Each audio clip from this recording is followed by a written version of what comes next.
ஸ்ரீநிதி ஜோதிடம் நேயர்களுக்கு வணக்கம். நான் உங்கள் ஜோதிடர் திருச்சேரி ராஜா வெங்கடேஷ்.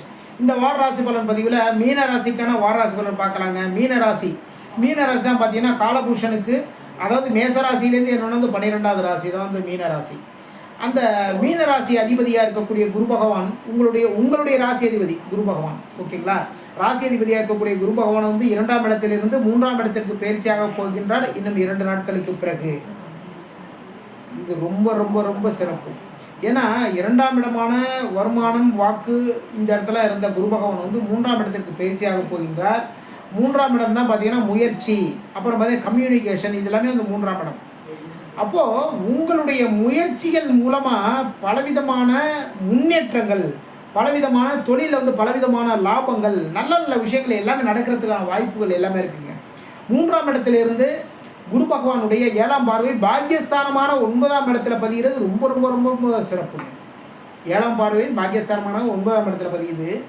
அவருடைய 5ஆம் பார்வை உங்களுடைய ராசிக்கு 7ஆம் இடத்துல பதியுது. அதே 7ஆம் இடத்துல பார்த்தீங்கன்னா கேது பகவான் சஞ்சாரம் பண்ணிட்டு இருந்தார். கூட்டு தொழில் பண்ணுறவங்களுக்கு, அப்புறம் பார்த்தீங்கன்னா வந்து ஒரு திருமணம் சம்பந்தமான ஏற்பாடுகள் பண்ணிட்டு இருந்தவங்களுக்கு எல்லாம் பார்த்தீங்கன்னா ஒரு சின்ன தடைகள், இந்த பிரச்சனைகள் எல்லாமே கொடுத்துருப்பார் கேது பகவான். ஆனால் இப்போ குரு பயிற்சிக்கு அப்புறம் பார்த்தீங்கன்னா உங்களுடைய ராசி அதிபதி குரு பகவான் 3ஆம் இடத்துலேருந்து அவருடைய 5ஆம் பார்வை 7ஆம் இடத்துல பதியுது. இது மிக மிக சிறப்பு. திருமணம் ஏற்பாடுகள் தாராளமாக பண்ணலாங்க மீன ராசிக்காரங்க. திருமணத்தில் வந்து நல்ல முயற்சிகள், நீங்கள் முயற்சி எடுக்கணுங்க, அவ்வளோதாங்க. ஓகேங்களா? ஒரு டைத்துக்கு ஒரு டைம் பேசுங்க, ஒரு 3 டைம் கூட பேசுங்க. அப்படி பேசுனா அந்த திருமணம் ஒரு மிக விரைவில் கைகூடும். அப்புறம் பார்த்தீங்கன்னா கூட்டு தொழில் பண்ணலாங்கிற ஒரு ஏற்பாடெலாம் பண்ணிட்டு இருப்பீங்க இல்லையா? தாராளமாக இந்த டயத்தில் கூட்டு தொழில் பண்ணால் நல்ல பெரிய லெவலில் சக்ஸஸ் ஆகிறதுக்கான வாய்ப்புகள் எல்லாமே இருக்குது. 7ஆம் இடத்துல கேது பகவான் இருந்துட்டு வந்து அந்த கூட்டு தொழிலில் சின்ன தடைகள் கொடுத்துருந்தாரு. இப்போ குருவினுடைய பார்வை பதியும் போது அந்த கேது பகவான் தன்னுடைய இயல்பில் இருந்து மாறி நல்ல விஷயம் கொடுக்கறதுக்கான வாய்ப்புகள் எல்லாமே இருக்குது. உங்களுடைய ராசியெல்லாம் பார்த்தீங்கன்னா ராகு பகவான் சஞ்சாரம் பண்ணிட்டு இருக்காரு. உங்களுடைய ராசியெல்லாம் பார்த்தீங்கன்னா 2ஆம் அதிபதி யார் அப்படின்னா செவ்வாய் பகவான் சஞ்சாரம் பண்ணிட்டு இருக்காரு. உங்களுடைய ராசியெல்லாம் பார்த்தீங்கன்னா 7ஆம் இடத்திற்கும் 4ஆம் இடத்திற்கும் அதிபதியான இருக்கக்கூடிய புதன் பகவானும் சஞ்சாரம் பண்ணிட்டு இருக்காரு. நீச பலத்தோட சஞ்சாரம் பண்ணிட்டு இருக்காரு. அப்போ உங்களுடைய வாழ்க்கை துணைவி, உங்களுடைய வாழ்க்கை துணைவர், நீங்க என்ன சொல்றீங்களோ வந்து அதை கேட்டு கரெக்டாக நடந்துக்குவாங்க. உங்களுடைய இளைய சகோதரர்கள் வந்து உங்களை தேடி வந்து நல்ல நல்ல உதவிகள் எல்லாமே பண்ணிட்டு போயிடுவாங்க. இளைய சகோதரர்கள் மட்டும் இல்லைங்க, உங்களுடைய மச்சினர்னு வச்சுங்களேன். ஓகேங்களா? மனைவியினுடைய சகோதரர், அவர் மூலமாக நல்ல விஷயங்கள் எல்லாமே நடக்கும். குரு பகவானுடைய 9ஆம் பார்வை லாபஸ்தானமான 11ஆம் இடத்துல பதியுது. இது ரொம்ப ரொம்ப சிறப்புங்க. ஓகேங்களா? அதாவது இந்த டயத்தில் சாஃப்ட்வேர் கம்பெனியில் வேலை பார்த்துக்கிறவங்க, ஒரு கவர்மெண்ட் ஆஃபீஸில் வேலை பார்க்குறவங்க, தனியார் கம்பெனியில் வேலை பார்க்குறவங்க, வேற ஒரு இடத்துக்கு ட்ரான்ஸ்ஃபர் கேட்டு வந்து ரொம்ப நாளாக ஒரு ட்ரை பண்ணிட்டு இருப்பீங்க இல்லையா? அந்த ட்ரான்ஸ்ஃபர் கிடைக்கிறதுக்கான வாய்ப்புகள் எல்லாமே இருக்குங்க. நீங்கள் நினைச்ச இடத்துக்கு வந்து இந்த டைமில் ட்ரான்ஸ்ஃபர் வாங்கிக்கலாம். ஜவுளி கடை வச்சுருக்கவங்களுக்கு, சிறு வியாபாரிகள், சின்ன கடை வச்சுருப்பாங்க, பொட்டி கடைலாம் வச்சுருப்போம் இல்லைங்களா? அதுமாரி இருக்கிற வியாபாரிகள், அப்புறம் பெரிய லெவலில் கார்மெண்ட்ஸ் வச்சுருக்கவங்களுக்கு, நகைக்கடை வச்சுருக்கவங்களுக்கு உங்களுடைய தொழிலில் வந்து முன்னேற்றங்கள் ஏற்படும், லாபங்கள் அதிகரிக்கும். அதாவது அதிகப்படியான வாடிக்கையாளர்கள் வந்து உங்களுடைய கடைகளை தேடி வருவாங்க. அதனால் லாபங்கள் அதிகரிக்கும். வியாபாரம் ரொம்ப சுறுசுறுப்பாக நடக்குங்க. எல்லா விஷயத்துலையுமே பார்த்தீங்கன்னா ரொம்ப சுறுசுறுப்பாக வந்து எல்லா வேலைகளுமே வந்து செய்ய ஆரம்பிச்சிருங்க. 3ஆம் இடத்துல வந்து சஞ்சாரம் பண்ணுறதுனால குரு பகவான் வந்து இப்போ குரு பயிற்சிக்கு அப்புறம் 3ஆம் இடத்துக்கு போகிறாரு. இதன் மூலமாக நல்ல நல்ல விஷயங்கள் எல்லாமே நடக்கிறதுக்கான சூழ்நிலைகள், வாய்ப்புகள் எல்லாமே அமையும். குரு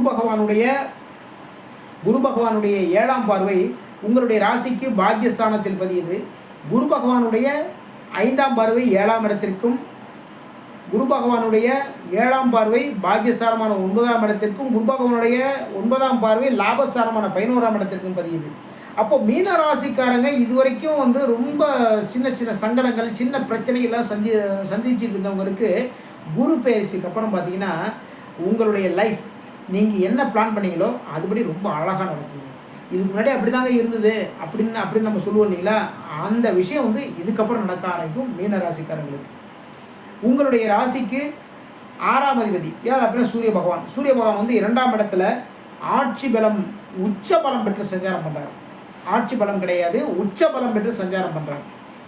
உங்களுடைய பேச்சில் வந்து அவ்வளவு ஒரு தெளிவு இருக்கும். ஓகேங்களா? புதுசாக வேலை தேடுறவங்களுக்கு வந்து வேலை கிடைக்கும். அரசாங்க வேலைகளுக்கு வந்து முயற்சி பண்ணவங்களுக்கு வந்து அரசாங்க வேலை கிடைக்கும். கலைத்துறையில் வேலை பார்க்குறவங்களுக்கு வந்து புதிய வாய்ப்புகள் உங்களை தேடி வரும்.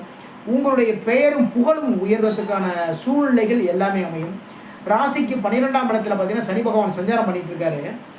தூக்க குறைவுகள், தூக்கத்தில் வந்து சின்ன ஒரு ஒரு டிஸ்டர்ப் இருந்துகிட்டே இருக்குங்க. ஏன்னா 12ஆம் இடம் சஞ்சாரம் பண்ணுறதுனால, சனி பகவான் வந்து 12ஆம் இடம் சஞ்சாரம் பண்ணுறதுனால அந்த தூக்க குறைவு கொஞ்சம் இருக்கும். அப்புறம் பார்த்தீங்கன்னா வெளிநாடு போகிறதுக்கான வாய்ப்புகள் எல்லாமே அமையறதுக்கான சூழ்நிலைகள் எல்லாமே அமையும். வெளிநாடு போய் வந்து ஒரு பிஸ்னஸ், வெளிநாடு போய் வந்து ஒரு வேலை, வெளிநாட்டு வேலைகள் இதெல்லாமே இந்த மீன ராசிக்காரங்களுக்கு அமையும். சரிங்களா? மீன ராசிக்காரங்க வந்து அவங்க இருக்கிற இடத்த விட்டு இன்னொரு வேற ஒரு இடத்துக்கு, அதாவது பிறந்த இடத்த விட்டு வேறொரு இடத்துக்கு போகும்போது தான் மீன ராசிக்காரங்களுடைய வாழ்க்கையில் மிகப்பெரிய வளர்ச்சி, மிகப்பெரிய முன்னேற்றம் எல்லாமே கிடைக்கும். நம்ம பிறந்த ஊரை விட்டு வந்து வெளில வந்துடணும். அப்போ தான் மீன ராசிக்காரங்களுக்கு வந்து முயற்சிகள் வந்து முன்னேற்றங்கள் ஏற்படும். அதே இடத்துல இருந்தோன்னா வந்து அதே இடத்துல சுற்றிகிட்டே இருக்க வேண்டியது தான். ஓகேங்களா? பெரிய லெவலில் சக்ஸஸ் பண்ணலாங்கிற ஒரு ஏற்பாடு எல்லாம் பண்ணுவீங்க. ஏன்னா ராசிக்கு வந்து 2ஆம் அதிபதி செவ்வாய் வந்து ராசியில் சஞ்சாரம் பண்ணிட்டு இருக்காரு. அங்கேருந்து பார்த்தீங்கன்னா ராகு பகவான் சஞ்சாரம் பண்ணிட்டு இருக்காரு. உங்களுடைய திட்டங்கள், உங்களுடைய செயல்பாடுகள் எல்லாமே வந்து பெரிய ஒய்டாக இருக்குன்னு சொல்லுவோம் இல்லைங்களா? பெரிய லெவலில் இருக்கும்.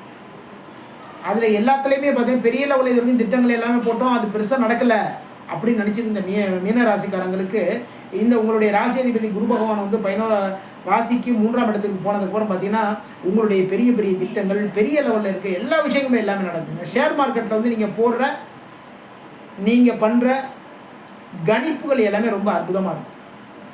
ஷேர் மார்க்கெட்டில் லாபங்கள் அதிகரிக்கும். மீனராசிக்காரங்களுக்கு வியாபாரத்தில் வந்து மிகப்பெரிய அளவுக்கு வந்து சக்ஸஸ் பண்ணுவீங்க. இது வரைக்கும் மீனராசிக்கான வார ராசி பலன் பார்த்தோம். மீண்டும் அடுத்த வாரம் சந்திப்போம். நம்முடைய ஸ்ரீநிதி ஜோதிடம் சேனலை லைக் பண்ணுங்கள், ஷேர் பண்ணுங்கள், சப்ஸ்கிரைப் பண்ணுங்கள். நான் உங்கள் ஜோதிடர் திருச்சேரை ராஜா வெங்கடேஷ். வாழ்க வளமுடன், வாழ்க வளமுடன்.